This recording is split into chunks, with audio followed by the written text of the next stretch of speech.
Thanks. Well, an Ohio man busted for allegedly trying to bomb Capitol Hill. Undercover federal agents taking down this man, Christopher Lee Cornell, in a sting operation. Investigators say he pledged allegiance to ISIS and was plotting a killing spree against elected officials and more. Our chief intelligence correspondent Catherine Harris is live in Washington with more on this story. Catherine? Well, Jenna, in the last news, Fox News obtaining this message to lawmakers from the sergeant at arms.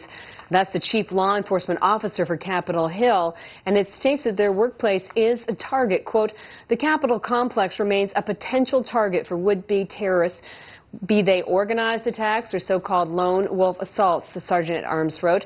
Therefore, it is essential that every member of the House community maintain vigilance. The family of 20-year-old Christopher Cornell is coming to his defense today, saying the FBI informant egged him on and the Ohio native was never capable of attacking the Capitol.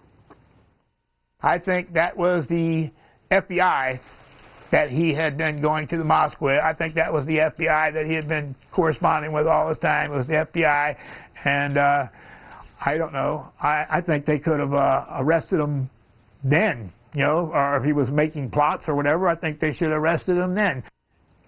But the FBI says Cornell laid the groundwork for what he believed would be a violent jihad targeting the Capitol, buying weapons, researching the target, and even booking a plane ticket from Ohio to Washington, D.C., and at that point, the FBI arrested him.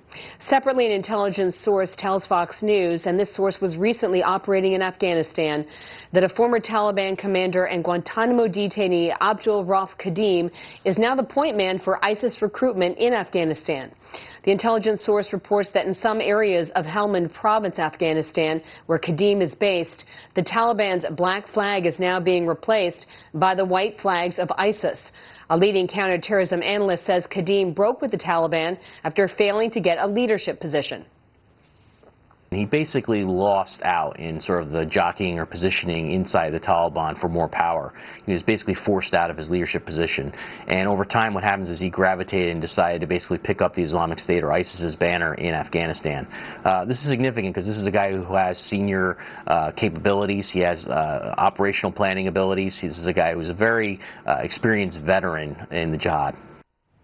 And another former Guantanamo detainee, Muslim Dost, has pledged allegiance to the emir of ISIS, Abu Bakr al-Baghdadi. Dost was released from Guantanamo Bay in April of 2005 under President Bush. Jenna. A lot there to take in.